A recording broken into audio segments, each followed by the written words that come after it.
Baik jemaah sekalian, kita awali majelis kita dengan baca lafaz basmalah. Bismillahirrahmanirrahim. Assalamualaikum warahmatullahi wabarakatuh. Alhamdulillahi rabbil alamin.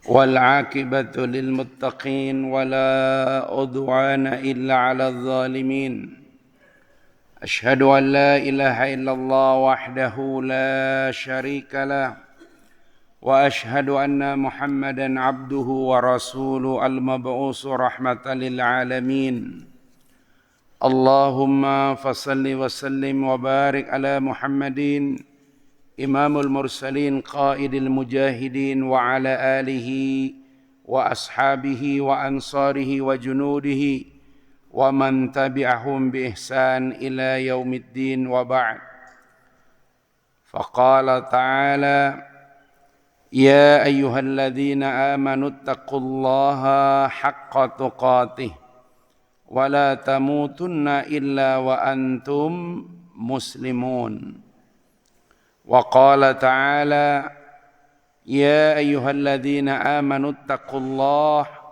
وكونوا مع الصادقين. Jamaah subuh keluarga besar Masjid Jami Al-Hidayah yang Allah cintai. Alhamdulillah kita sudah berada di penghujung hari-hari di bulan Rabiul Awal. Hari ini kita sudah berada 27 atau kalender yang lain 28, kurang lebih 5 bulan 3 hari menuju Ramadan. Semoga Allah Subhanahu wa taala limpahkan kita kesehatan, ketaatan, dan mudah-mudahan kita diperjumpakan Allah dengan Ramadan. Baju basah kita jemur, sudah kering kita angkat. Ya Allah, semoga semua yang hadir ini panjang umur, selalu sehat juga taat. Amin ya rabbal alamin. Jamaah sekalian, insyaallah pada hari Jumat depan ini kajian spesial. Ketika hidup tak hanya soal dunia. Masya Allah. Jamaah sekalian, ada pertanyaan di tengah suasana kaum muslimin merayakan, memperingati, mengulang-ulang kembali sejarah Nabi SAW, sepak terjangnya, perjuangannya, cobaan-cobaan ujian yang dihadapinya. Pertanyaan itu muncul selalu, dan pertanyaan ini lahir dari hati yang paling dalam. Andaikan Rasulullah SAW masih hidup hari ini, kira-kira Nabi itu, Nabi kita lebih banyak tersenyum apa lebih banyak menangis? Kalau ngejawab itu harus mikir dulu, Pak. Kira-kira kalau dia nangis, kau lihat antum nih tersenyum beliau.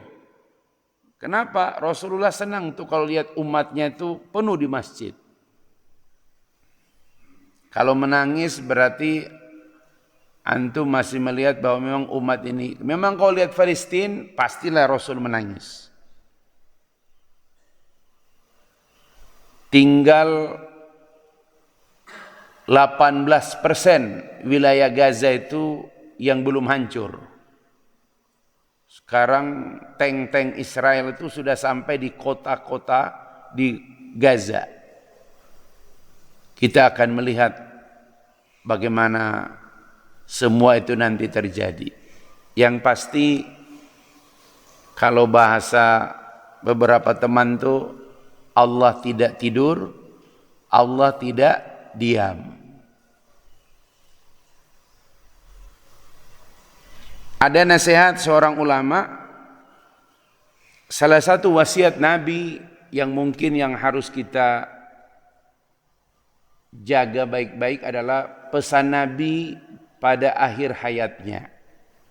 Nabi tidak menyebutkan istriku, istriku, anakku, anakku. Tapi Nabi sangat konsen, yaitu tentang ummati, ummati. Masya Allah. Kenapa beliau sebut ummati? Karena memang amanat terbesar beliau diutus jadi Rasul adalah umatnya. Ada satu riwayat, di hari kiamat para nabi itu nanti duduk fi manabir. Manabir jamak dari mimbar.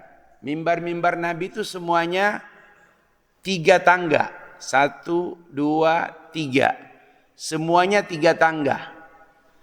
Semua para nabi duduk di mimbar masing-masing. Dan mereka nanti diterbangkan oleh malaikat untuk masuk ke surga.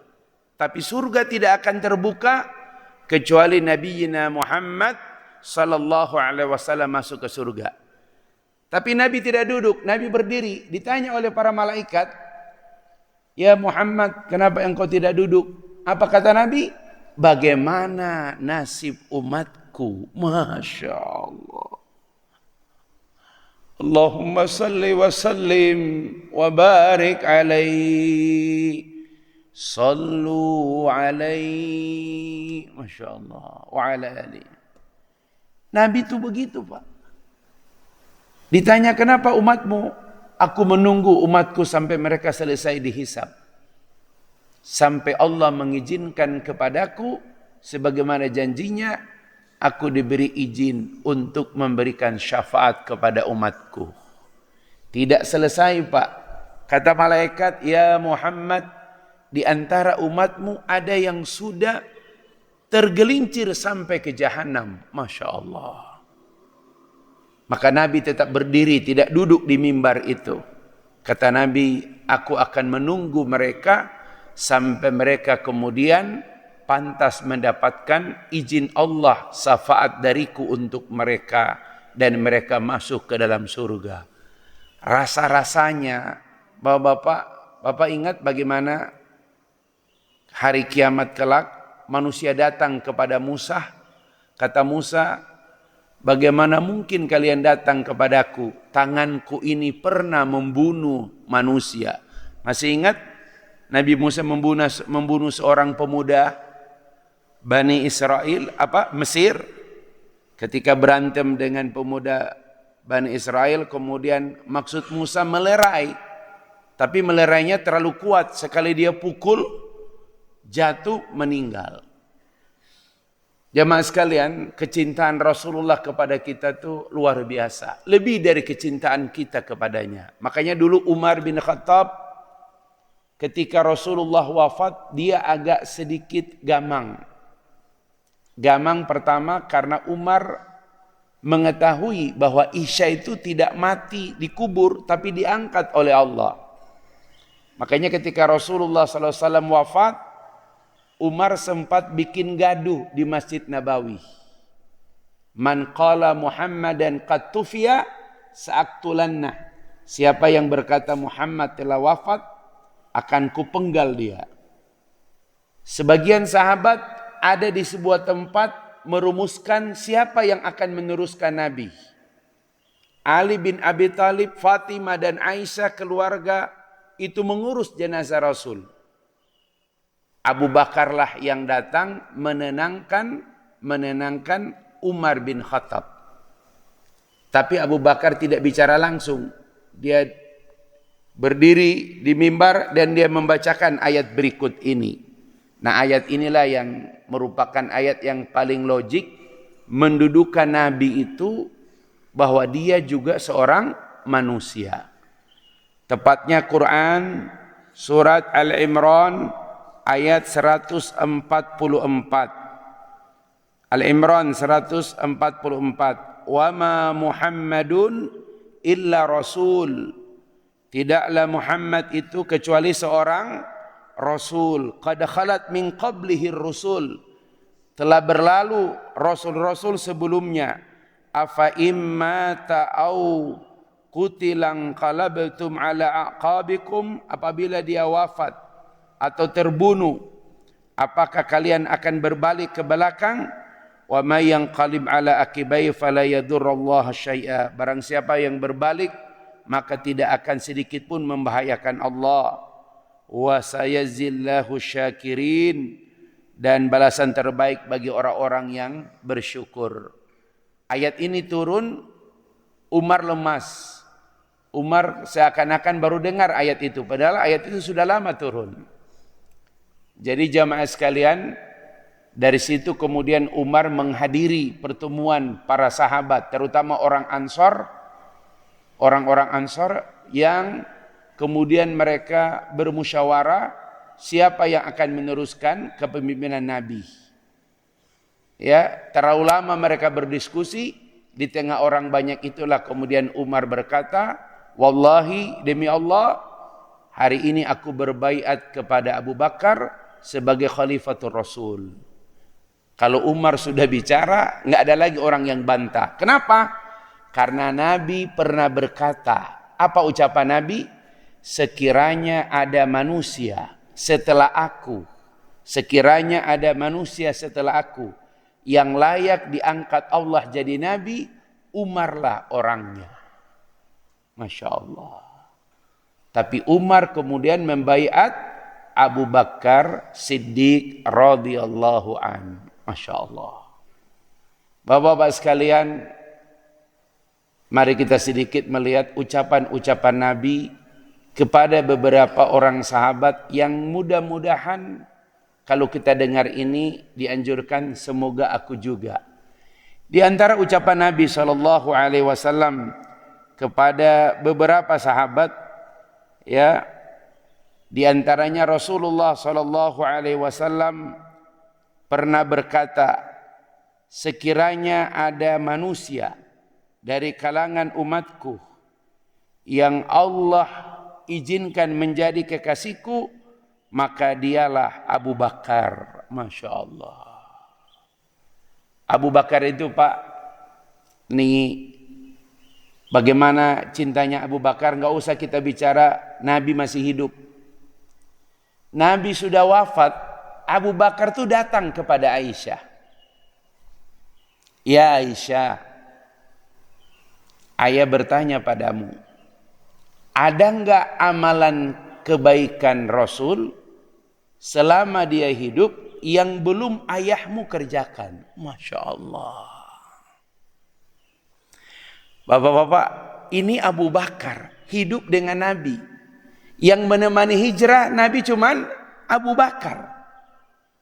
Rasanya enggak pernah lepas dia dengan Nabi. Tapi masih nanya, ada enggak Aisyah amalan kebaikan Nabi yang belum ayahmu kerjakan? Masya Allah. Malu rasanya kita Pak. Itu Abu Bakar masih nanya begitu. Lanjut, kata Aisyah, ya ayah, engkaulah sahabat yang paling dekat dengan Nabi. Engkau orang pertama laki-laki yang beriman kepada Nabi. Masya Allah. Tapi kalau ayah mau, besok pagi nanti bareng kita pergi ke suatu tempat. Ternyata Aisyah menjemput Abu Bakar, mereka pergi kemana? Ke pasar. Dan Aisyah dari rumah sudah menyiapkan makanan di piring. Kata Abu Bakar, ada apa ya Aisyah? Sebentar, nanti beberapa saat lagi akan datang seseorang. Di pasar itu ternyata hari-hari tertentu ada seorang ibu-ibu sudah agak berumur, orangnya buta dan dia Yahudi. Dan di pasar itu dia tidak belanja, tapi dia akan memaki-maki Nabi di depan orang banyak. Kata Abu Bakar, kenapa kau biarkan dia maki-maki Nabi? Dia bilang Muhammad penipu, Muhammad pembohong, Muhammad gila. Pokoknya semuanya disebutkan. Terus kata Abu Bakar, ya Aisyah, kenapa kau diamkan? Kata Aisyah, inilah yang akan kutunjukkan kepadamu ayah. Nabi kalau datang, pas orang tua itu ada memaki-maki Nabi, makanan inilah yang Nabi bawa dan menyuapin orang tua itu. Masya Allah. Kira-kira kita bisa nggak suapin orang yang lagi maki-maki Nabi? Halo? Bisa kita suapin, Pak? Bisa. Disuapinnya dengan cara nyekop. Masya Allah. Abu Bakar tuh sampai nangis. Ya Rasulullah, Masya Allah, begitulah akhlak Nabi. Dan kata Aisyah, kalau engkau menyuapin orang itu, Nabi tidak berbicara satu kata pun. Masya Allah. Bapak-bapak, jadi selama Nabi nyuapin orang itu, Nabi nggak ngomong. Tenang, sampai habis makanan itu. Maka kemudian Abu Bakar saking cintanya ingin mengerjakan kebaikan itu, dia datang, tidak berbicara, dan dia menyuapin orang itu. Ketika sendok itu sampai di mulut orang itu membuka. Karena dia tahu, dia biasa disuapin oleh seseorang. Pada sendokan kedua, orang itu menahan tangan Abu Bakar. Kata dia, siapa engkau? Aku yang biasa menyuapinmu. Kata ibu-ibu itu, hatimu tidak seperti orang yang menyuapinku biasanya. Kenapa? Hati orang menyuapinku tulus, tenang. Masya Allah. Tapi engkau menyuapinku penuh dengan amarah. Gimana enggak marah, Masya Allah. Jadi antara mengikuti kebaikan Nabi dan menahan rasa ketika orang yang dia cintai dimaki-maki. Abu Bakar tidak tahan. Kata Abu Bakar, orang yang suka kau sumpahin itulah yang selama ini menyuapinmu. Muhammad, iya, Muhammad, dia telah wafat. Dan aku Abu Bakar sahabatnya. Apa kata ibu tua itu? Kalau Muhammad yang menyuapinku, sementara aku memaki-makinya, maka aku percaya. Ternyata dia tahu Nabi, lebih tahu dari anaknya. Dia berkata dalam Taurat, kami mengenal Muhammad. Dia lebih sabar, lebih tulus daripada Musa. Masya Allah. Jadi cara dia ingin berjumpa dengan Nabi itu aneh. Memaki-maki Nabi. Supaya Nabi datang kepada dia atau orang melapor kepada Nabi. Tapi Nabi sudah datang bahkan menyuapinnya.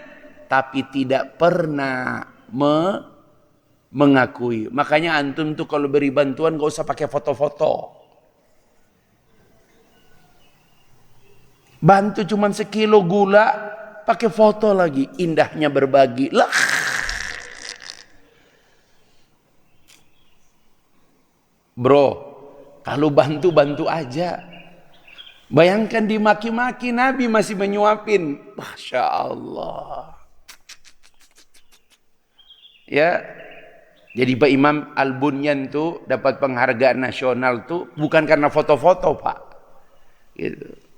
Kalau pertanggungjawaban ambil sekedar beberapa gambar sudah, tapi jangan setiap kali mau beri orang datang beri bantuan ke imam kita difoto lagi. Nggak usah, Masya Allah. Kalau foto tangan yang saat lagi menerima sembako boleh tangan, nggak usah wajah. Ya, kasihan imam kita itu. Jadi korban foto begitu ya. Nah, jamaah sekalian, yang ingin disampaikan pada saat ini adalah perhatian kita terhadap umat ini. Saya dinasihatin tuh begini. Kalau antum melihat ada difabel, mengibah, ya, mohon maaf meminta-minta, antum jangan lihat dia. Ingat Rasul, umat Rasulullah.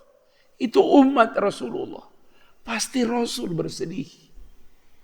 Makanya kenapa dalam Islam kalau sudah terkait dengan umat, ibadah, apapun, kemudian kita enggan, itu selalu Nabi mengecam. Tapi kalau terkait pribadi, Nabi nggak pernah mempermasalahkan.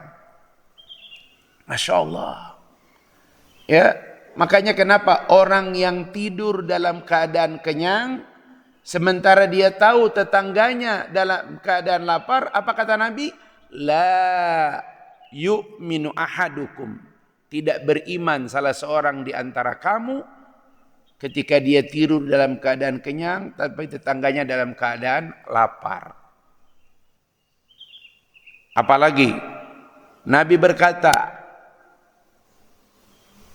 kurban itu tidak sekedar ibadah ritual, tapi dia ada kaitan dengan umat.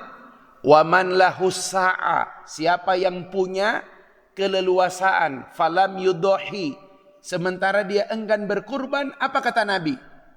Fala yataqarraba musallana, jangan dekat-dekat dengan tempat solat kami.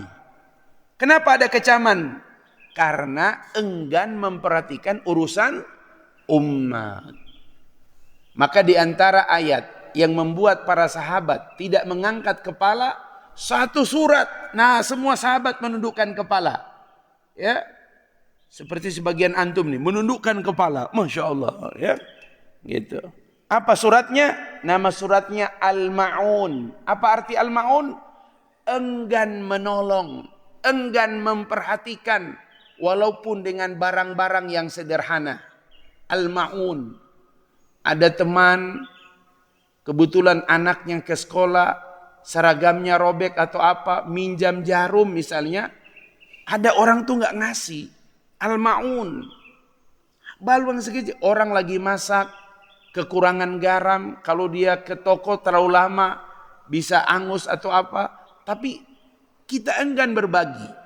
Makanya Allah menurunkan satu surat yang isinya kecaman. Ara'aital ladzi yukadzibu biddin. Tahukah kamu orang beragama tapi bohong agamanya? Salatnya bohong, puasanya bohong, tahajudnya bohong, ngajinya bohong, hajinya bohong, umrohnya bohong. Siapa itu?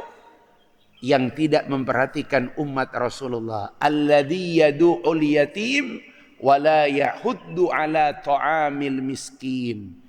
Dimanapun dua unsur sosial ini gak boleh kita lupakan. Gak boleh kita lupakan. Makanya kenapa kata Nabi, jamuan, tahu jamuan? Resepsi pernikahan yang di dalamnya tidak ada anak yatim dan fakir miskin, hilang keberkahan resepsi itu. Ngundang orang pejabat-pejabat, wow. Tapi di acara itu tidak ada anak yatim dan fakir miskin. Makanya saya lihat ada orang yang takut tuh, dia membuat tempat khusus VIP. Disitulah anak yatim ya didudukkan dan mereka disiapkan makanan sampai es krim lengkap. Masya Allah. Begitu Pak. Bukan Bapak niat bikin hajat, ngundang orang kaya. Ya, Masya Allah. Selalu orientasi kita terhadap anak umat Rasulullah.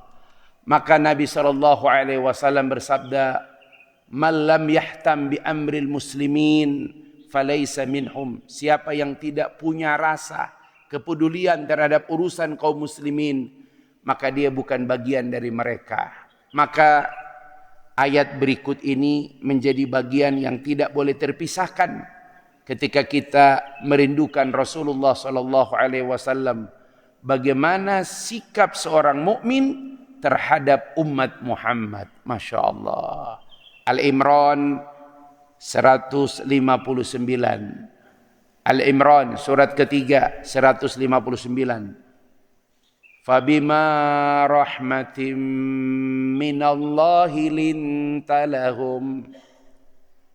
Fabima rahmatim minallahi lintalahum. Masya Allah. Tanda rahmat. Tanda rahmat. Tanda rahmat pada seseorang. Tanda rahmat pada kehidupan kalian. Kalau kita bisa bersikap layyin. Layin dengan antah kalau digabung lintah. Itulah. Lintah itu kalau di kita binatang. Lintah itu gabungan layin dan antah. Tanda Allah merahmati hidupmu. Tanda kehidupanmu penuh rahmat. Kamu bersikap lemah lembut terhadap mereka. Masya Allah. Masih ingat hadis riwayat Tirmizi dan Ibnu Hibban dan juga dalam redaksi yang lain, ya, 4 golongan manusia yang api neraka diharamkan Allah atas mereka. Masih ingat? Ingat yang mana Ustaz? Redaksinya, api neraka mengharamkan 4 golongan. 1, orang yang layyin, orang yang lemah lembut. Itu api neraka haram menyentuhnya. Rasulullah itu, coba antum lihat, kalau dalam urusan pribadi itu, kata Anas bin Malik, 10 tahun aku menemani Nabi. Dia usia 10 tahun dibawa oleh ibunya. Ketika hijrah sampai di Madinah, ya Rasulullah, aku tidak punya apa-apa, tapi aku punya seorang anak yang bisa membantumu ya Rasul. Maka kemudian Rasul menugaskan Anas bin Malik, apa itu? Menyiapkan air untuk Rasul. Apa kata Anas? Selama 10 tahun aku menemani Nabi sampai beliau wafat, beliau tidak pernah berteriak kepadaku. Masya Allah. Luar biasa itu Pak. Ya, layyin. Ya, bapak-bapak umat Rasulullah itu tak pantas kita kasarin. Kalau antum marah-marah itu, walau kunta fadzan ghalidal qalbi lan faddu min haulik. Kalau kamu bersikap kasar, berhati keras, orang-orang pasti meninggalkanmu. Kalau mau jadi pengurus masjid, jangan bersikap kasar. Jangan berhati keras. Kalau jadi seorang ayah, jangan bersikap kasar pada anak-anakmu. Apalagi berhati kasar. Layyin, santun. 2, hayyin, tenang. Masya Allah. Jadi kalau antum nih ibadah, tahajud, qiyam, siam, ya, itu harusnya sampai pada level antum orang yang hayyinun. Apa itu? Tenang. Karena orang-orang seperti inilah yang nanti ketika dia kembali kepada Allah, Allah memanggilnya dengan ya ayyatuhan nafsul mutmainnah, wahai jiwa yang tenang. Ya, seperti antum nih ngajinya tenang, masya Allah. Ya, sambil nunduk-nunduk tenang, masya Allah. Ustaz nggak boleh ngebangunin tuh. Ya, hayyin, tenang, masya Allah. Enggak panikan, enggak temperamen, ya, seperti itu. Masih ingat seorang Yahudi yang memprovokasi Nabi? Dia orang kaya, sudah lama pingin masuk Islam, tapi dia pingin tahu apakah Nabi seperti yang dibahasakan dalam Taurat, dia orang yang paling sabar. Jadi orang Yahudi itu Pak, rata-rata yang masuk Islam tuh pingin tahu Nabi itu sabar apa tidak. Maka sengaja dia berinvestasi kurma kepada Nabi.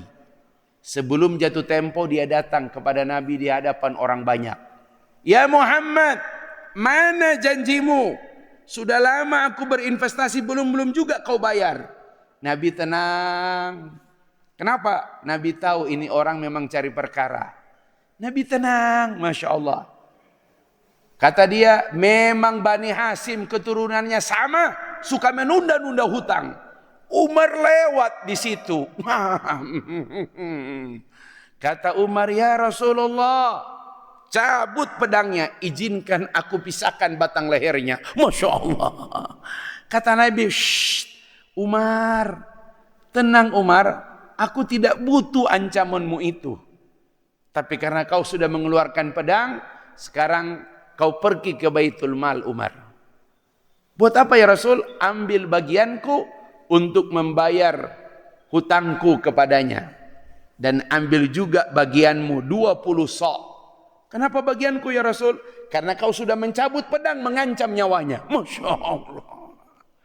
Umar diam gitu. Oh enggak mau. Kalau sudah keluar, sahabat tuh paling takut kalau sudah keluar kata-kata Nabi. Itu orang Yahudi menyaksikan, apa kata Yahudi? Ya Muhammad, benar dalam Taurat. Kami lebih mengenalmu daripada anak-anak kami. Dan benar kau orang yang paling sabar.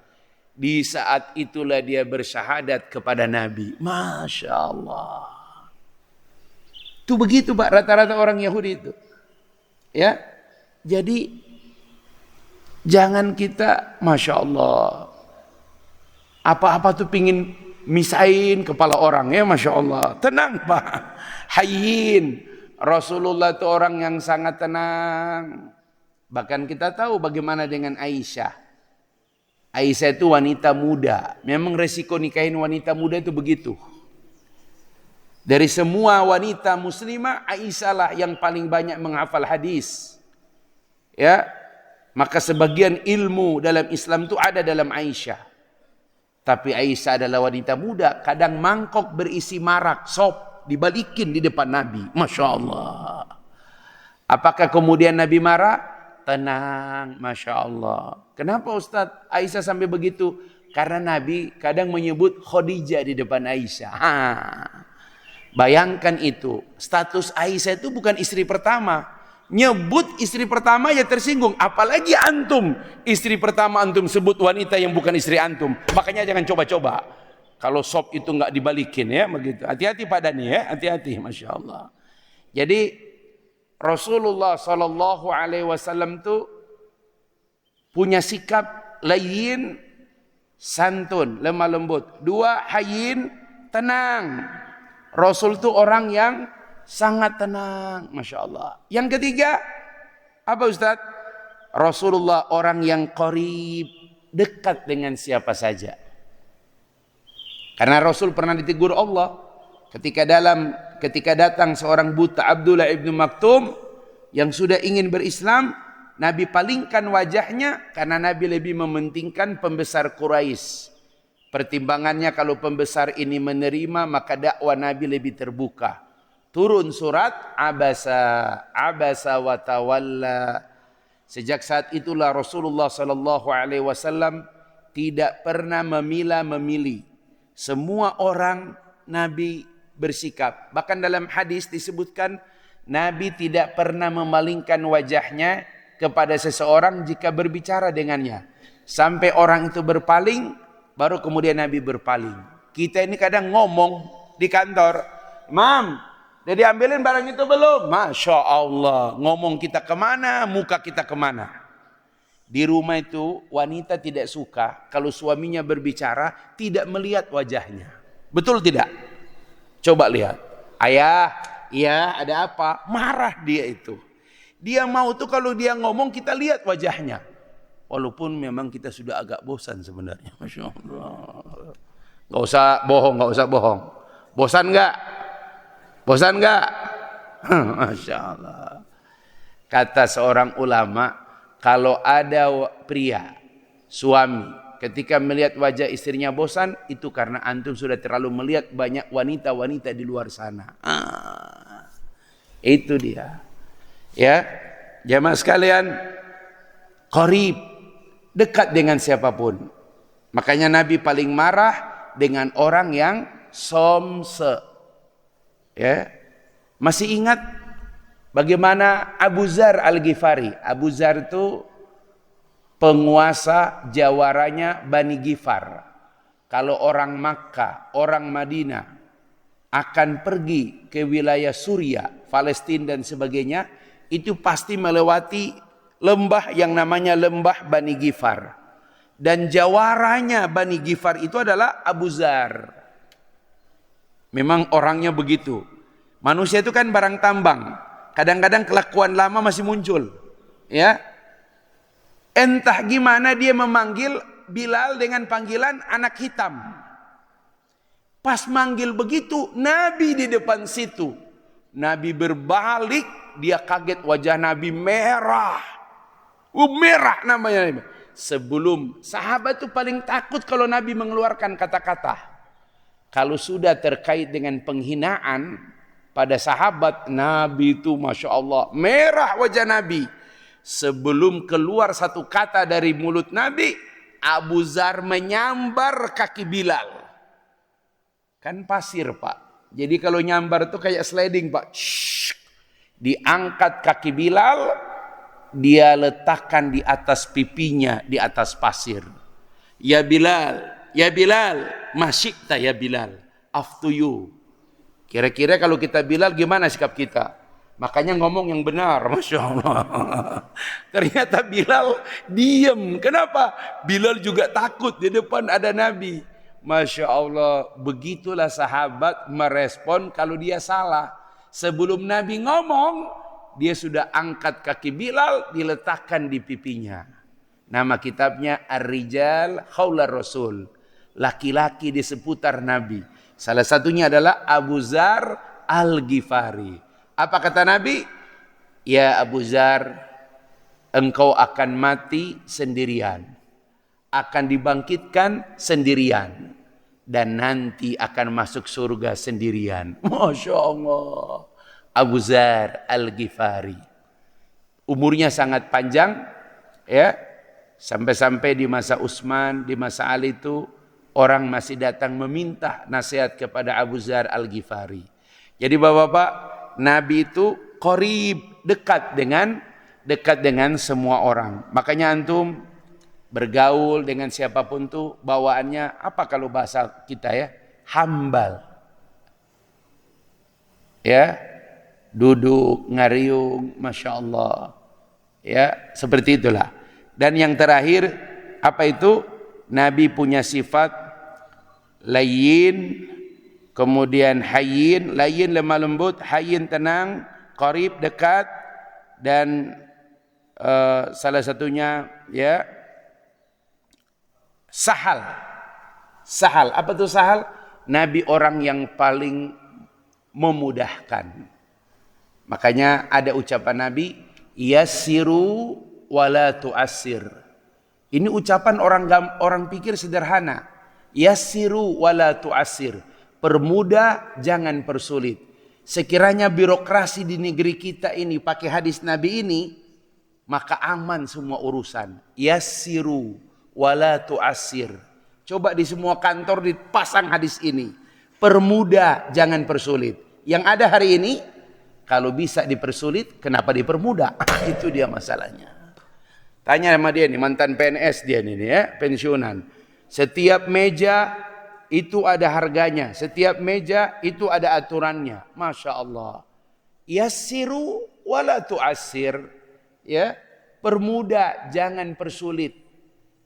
Kita dengan umat Rasulullah, jangan persulit Pak. Coba tiap hari, jangan kita kemudian membuat orang lain jadi sulit. Tiap hari buatlah satu prestasi, mempermudah orang. Ustadz, ada enggak yang lain? Nah, 4 amalan terbaik terkait dengan umat Rasulullah. 1, absus salam, tebarkan salam. Nih WA ini, yang antum tebarkan tuh yang baik-baik, bukan video provokasi. Tapi Ustadz ini benar, walaupun benar jangan disebar. Ya, jangan tambah pusing orang. Tebarkan salam, absus salam. Masya Allah. Antum tahu apa isi salam? Bukan cuma damai, tapi rahmat dari Allah Subhanahu wa taala. Visi Masjid Al-Hidayah, mana Pak Ketua? Nggak ada. Mana Pak Agus? Nggak ada. Ya, mana Pak Jenderal? Nggak ada. Oh, ada Pak Haji. Visi Masjid Al-Hidayah robah menjadi Islam rahmatan lil alamin. Itu dia Pak. Ya, masjid bukan hanya untuk orang muslim, tapi untuk rahmatan lil alamin. Buatlah Al-Hidayah ini Pak Haji kebanggaan bukan cuma orang Islam, tapi semua orang di sekitar sini. Masyarakat Bukit Cimanggu paling bangga dengan Masjid Al-Hidayah. Kenapa? Masjid ini orang-orangnya layyin. Layyin. Apa tadi? Lemah lembut. Hayyin, tenang. Qarib, dekat. Sahal, suka memudahkan. Maka tebarkan salam. Kenapa Ustadz itu rumah jompo di depan itu mereka tetap di situ nggak mau pindah walaupun tiap hari azan apa? Karena mereka tahu masjid ini kebanggaan mereka. Masya Allah. Bisa jadi mereka dengar diam-diam sudah berzikir juga mereka di situ. Masya Allah. Zikir versi mereka, ya Masya Allah. Jadi Pak, jangan bikin kesan masjid ini tempatnya para ekstremis. Jangan Pak. Jangan beri kesan ekstrim, beri kesan es krim. Gitu Pak, Masya Allah. Ya, begitu. Makanya kenapa pembagian kurban mereka pun dapat. Ya, seperti itu. Parkir itu pas belokan dilarang parkir supaya orang tidak maki-maki masjid. Dasar orang masjid dia sebut nama binatang. Kenapa? Karena dia mau belok ada parkiran di belokan. Maka di situ sudah ditulis dilarang parkir. Supaya apa? Enggak dimaki-maki masjid ini. Gara-gara parkir di belokan. Gitu Pak, jangan bikin orang tuh susah gara-gara kita. Yang kedua, wa'at imut ta'am. Tebarkan salam dan beri makan. Ini Sabtu pengajian nggak ada makan lagi. Dulu kita suka makan di sana. Sekarang nggak ada lagi. Resesi. Jangan tunggu DKM Pak. Ya. Yang paling gampang tuh kalau kita makan di restoran ada teman, duluan bayar, traktirin orang. Itu pahalanya luar biasa Pak. Kita lagi makan, kita lihat di meja sebelah meja itu, Masya Allah keluarga yang sederhana, mesannya juga nggak ini, kita panggil petugas, Mas, antarkan kepala ikan tuh meja itu, nanti saya bayar. Semua itu buat saya. Tapi jangan beritahu, iya Pak, diantar, Pak ini Pak menu khusus hadiah untuk Bapak dan Ibu dan anak-anak. Senang mereka. Begitu Pak, kalau kita lagi makan lihat orang Pak begitu. Bukan sebaliknya kalau lagi makan dengan teman-teman pas mau bayar sebentar saya ke toilet. Lah, modus. Duluan bayar Pak. Wa'at imut ta'am, mentraktir teman, mentraktir sahabat. Pahalanya luar biasa Pak. Ya, seperti itu. Ya, wa'at imut ta'am. Yang ketiga, wasalil arham, sambung silaturahim. Nanti insyaallah bulan depan kita akan bahas ini. Jelang Ramadan. Bulan depan berarti 4 bulan lagi. Karena Ramadan itu kapan Ustadz? Ini Rabiul Awal, Rabiul Akhir, Jumadil Awal, Jumadil Akhir, Rajab, Sya'ban, Ramadan. Ini bulan apa? September, Oktober, November, Desember, Januari, Februari. 20 Februari, 1 Ramadan kemungkinan. Masya Allah. 20 Februari. Karena 20 Maret Lebaran hari pertama. Saya udah hitung itu. Ya. Gitu Pak. Jadi Bapak-Bapak sekalian, sambung silaturahim. Nanti kita bahas khusus. Jangan lupa kerabat, jangan lupa saudara. Karena Nabi SAW sebelum menyampaikan Islam kepada yang lain, Allah perintahkan Nabi, wa anzir ashirataka. Berikan peringatan kepada orang-orang terdekatmu, kerabatmu. Masya Allah. Dan yang terakhir adalah, bangunlah tengah malam untuk sholat di saat manusia terlelap. Mari jamaah sekalian, jangan sampai kemudian Nabi SAW menangis ya karena melihat umatnya hari ini. Kalau ditanya siapa orang yang paling bertanggung jawab terhadap umat ini, ya kita. Ya, masjid ini menjadi tempat kita menaungi umat ini dengan baik. Maka sebenarnya kalau bicara persoalan umat hari ini, sekiranya masjid itu kuat, ekonomi kuat, infak wakaf itu kuat. Berapa banyak Ustadz Hendri, Ustadz apa, Ustadz Irfan menyampaikan wakaf apa. Kalau kuat, maka harusnya semua persoalan umat diselesaikan di masjid. Ya, tidak perlu lagi ada orang pergi ke pengadilan agama. Ya, kalau mau cerai ada di sini, konsultasi keluarga. Banyak di sini, ada psikolog, ada dokter, ada ustadz. Buka ruangan khusus, konsultasi keluarga. Jangan cerai, jangan cerai. Masuk ruangan, jangan cerai, jangan cerai. Tapi tidak boleh juga ada kalimat kawin lagi, kawin lagi. Nggak boleh juga begitu, Masya Allah. Itu masjid provokatif itu, Masya Allah. Yang teriak biasanya cuma semangat doang, ya, Masya Allah gitu, Masya Allah. Gitu, sama juga dengan yang ngomong, ya, Masya Allah. Jadi bapak-bapak sekalian, pastikan jangan sampai umat ini kemudian Nabi SAW menangis dengan kita ini umatnya. Nah yang paling terakhir jamaah sekalian, Nabi SAW mengingatkan kita.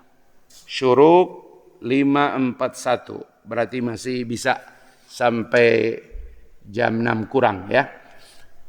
Apa ucapan Nabi paling terakhir pada umatnya? As-sholah, as-sholah. Lagi-lagi, balik lagi. Satu bab. Nabi sendiri tidak bisa menolong umatnya kalau bab ini nggak bisa. Kenapa?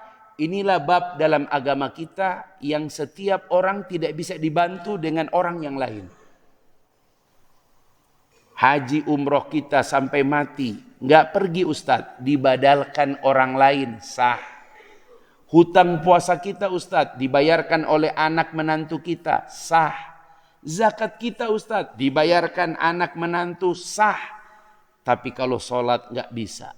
Inilah sebabnya kenapa Nabi berpesan, as-sholat, as-sholat. Kenapa? Karena ini ibadah badan, satu sholat. Dia terikat dengan satu badan. Anak tidak bisa mengganti sholat bapaknya, bapak tidak bisa mengganti sholat anaknya. Gak bisa. Ayah, aku mau ke masjid. Oh iya pas sekalian nak, asar ya. Ayah titip ya, asar 4 rakaat, nggak usah pakai qobliyah. Ini bukan sate padang. Ya, itulah sebabnya kalau back to home, ingat Rasulullah, maka ingatlah sholat.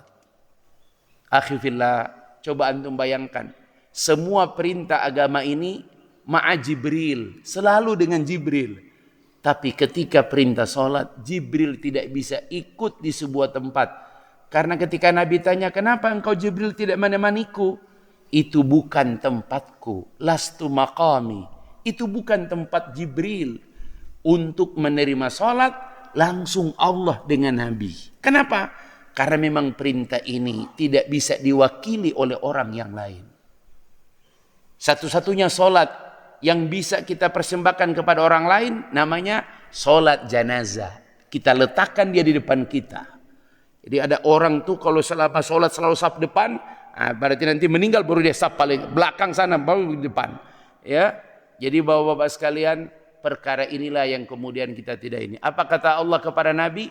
Fakhalafa min ba'dihim, akan datang kepada kalian suatu masa, khalfun adha'us shalah, di mana pengganti-pengganti itu mengabaikan salat, wattaba'u syahawat, dan mereka kemudian menuruti syahwat, fasaufa yalqauna ghayya, maka mereka akan menemui kesesatan. Hari ini kalau ada anak-anak kita kelihatan susah diatur, susah diajak, susah apapun, itu karena persoalan sholat anak-anak kita.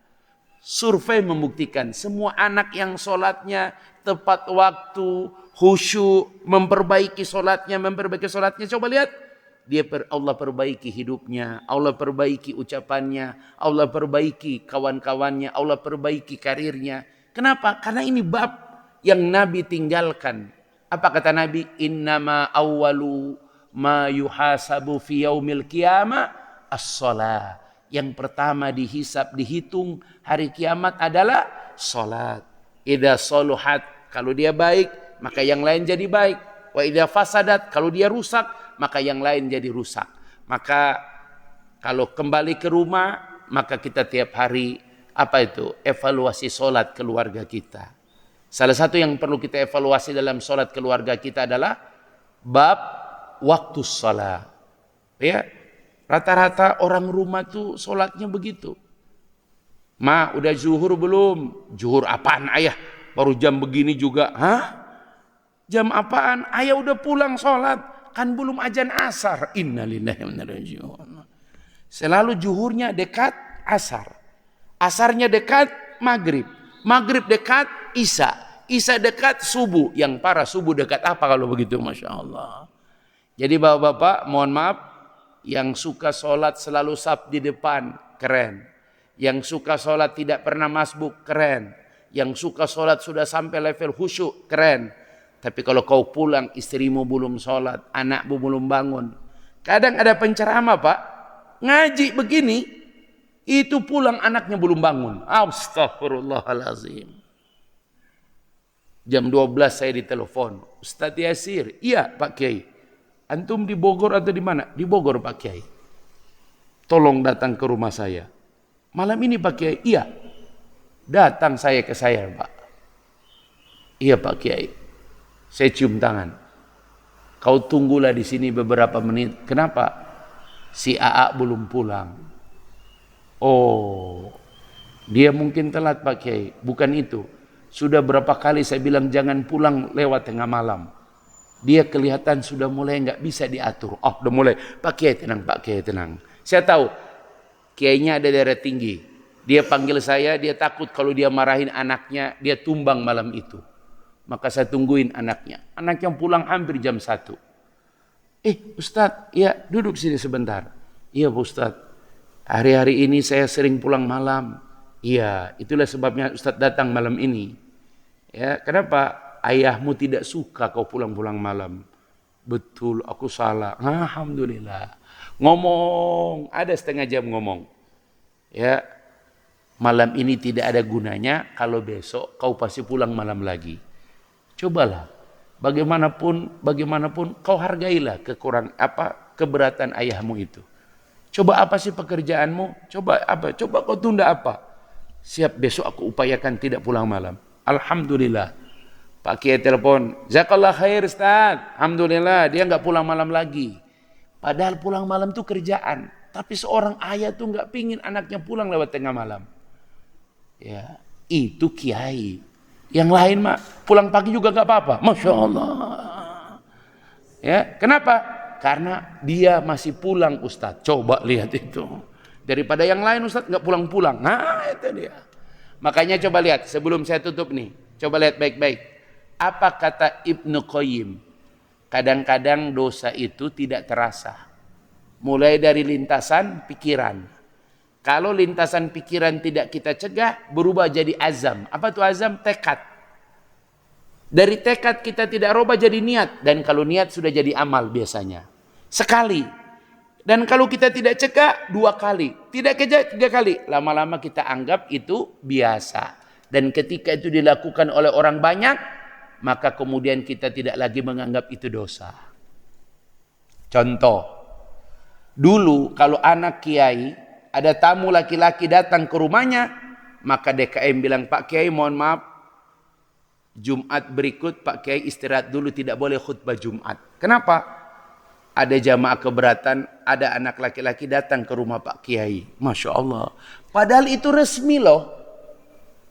Tapi belum nikah, kenapa sering datang ke rumah Pak Kiai? Karena Pak Kiai punya anak perempuan, maka Pak Kiai tidak boleh lagi khutbah Jumat. Begitu dulu di kampung.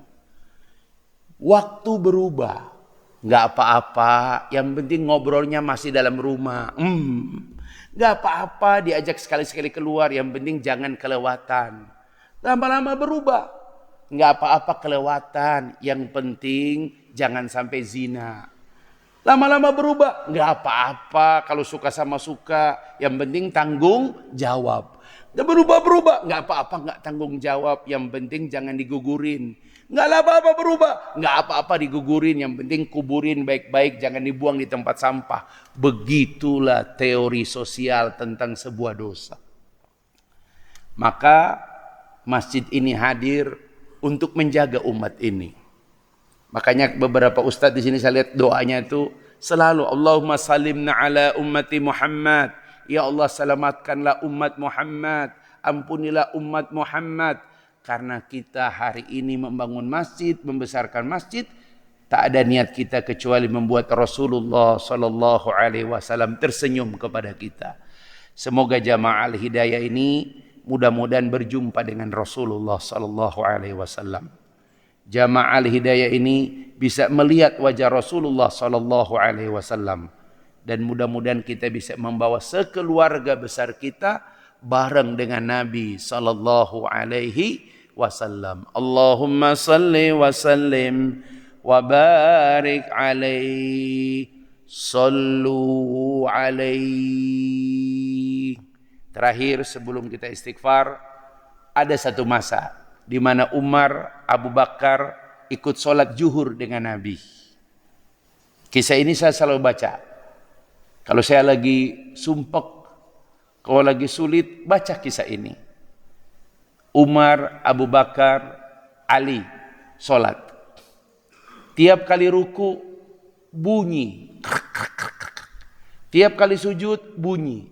Selesai sholat, ya, Nabi menghadap. Nabi itu kalau selesai sholat pasti menghadap ke jamaah. Tidak sekedar berzikir, sekaligus mengabsen.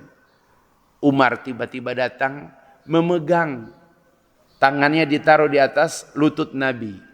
Ya Rasulullah, mada bika?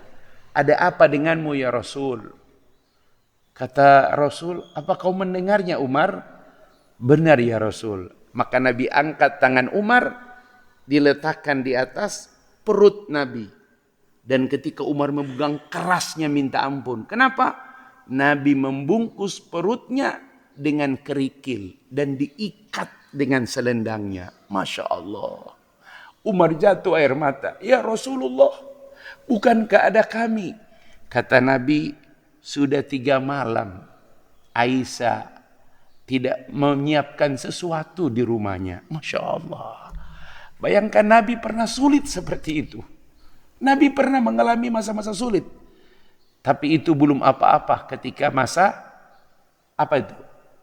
Pemboikotan, di mana Nabi dan para sahabat sampai ada yang memakan terompahnya sendiri.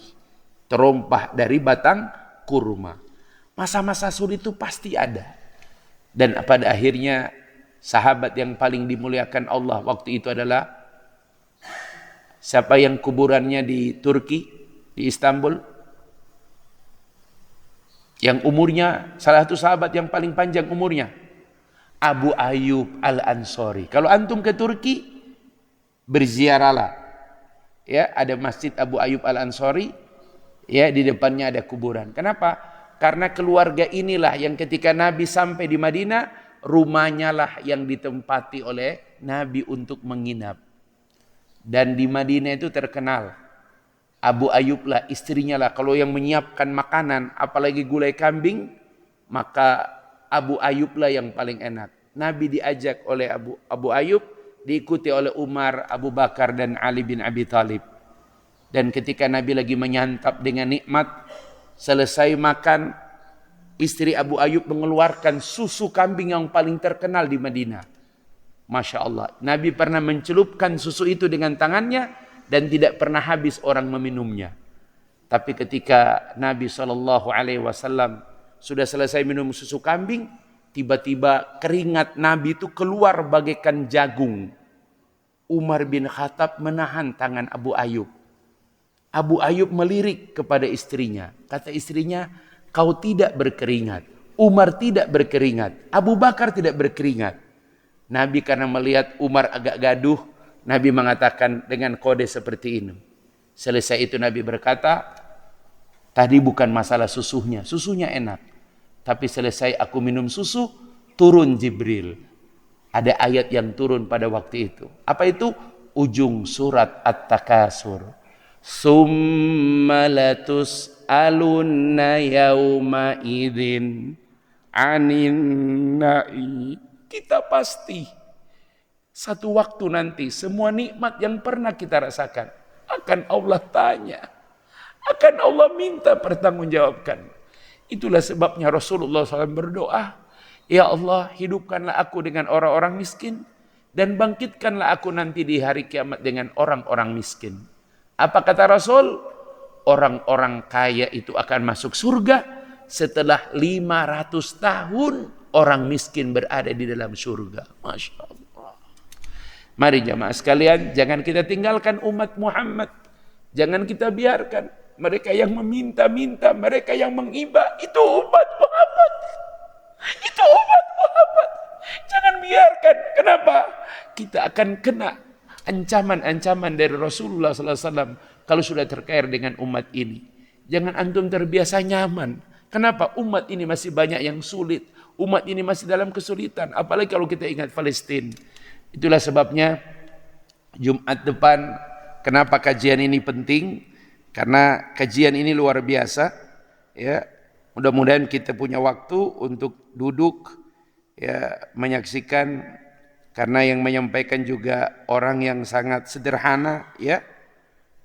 Tentang temanya ini menarik sekali, yaitu ketika hidup tak hanya soal dunia, menyongsong akhirat dengan ketenangan hati. Mudah-mudahan insyaallah kita Allah perjumpakan dengan Nabi Muhammad sallallahu alaihi wasallam. Allahumma salli ala Muhammad wa ala ali Muhammad wa sallim radallahu taala fi kulli sahabati rasul ajma'in. hamdan syakirin hamdan yuafi ni'mah wa yukafi mazida ya rabbana lakal hamdu kama yanbaghi li jalali wajhikal karim. Allahumma inna nas'aluka ridhaka wal jannah wa na'udzubika min sakhatika wan nar. Allahumma a'inna ala dzikrika wa syukrika wa husni ibadatik. Ya Allah, tolonglah kami untuk selalu mengingatmu, mengingat Rasulmu. Tolonglah kami untuk selalu mensyukuri nikmatmu, mengingat umatmu. Dalam tolonglah kami untuk menjadi hamba-hamba yang terbaik, suami terbaik, ayah terbaik, menantu terbaik, menjadi orang tua terbaik, menjadi anak-anak terbaik, sahabat terbaik, jamaah terbaik, umat terbaik dari Rasulullah Muhammad. Ya Allah, izinkan kami saat kau bangkitkan kami, kau izinkan kami dengan dosa dan perbuatan kami, ya Allah. Kau rahmati kami dan bisa melihat wajah Rasulmu Muhammad sallallahu alaihi wasallam. Dan jika kami memang pantas dengan ampunan dan rahmatmu, kau beri kami kesempatan melihat wajahmu ya Allah di surgamu ya Allah. Jangan kau pisahkan kami dengan umat Muhammad ya Allah. Ampuni kami yang kadang terlalu cuek dengan orang-orang lemah di antara kami. Ampuni kami kadang lupa ya Allah, mereka umat Muhammad ya Allah. Allahumma ya Allah, Allahumma ansur ikhwanal mustad'afina fi Gaza ya Allah. Yang hari ini hampir seluruh wilayah semuanya sudah dikepung ya Allah. Padamu kami memohon ya Allah, hanya dengan tanganmu ya Allah. Saudara-saudara kami di Palestina kau tolong ya Allah. Allahumma rzuqna taubatan nasuha. Allahumma inna nas'aluka min husnil khatimah. Wa sallallahu ala Muhammadin nabi wa ummi wa ala alihi wa baraka wa sallam bifadlik. Subhanaka rabbika rabbil izzati amma yasifun. Wassalamun alal mursalin walhamdulillahi rabbil alamin. Subhanaka Allahumma wa bihamdik. Asyhadu an la ilaha illa anta astaghfiruka wa atubu ilaik. Wallahu mu'afiq ila aqwamit thariq. Assalamualaikum warahmatullahi wabarakatuh.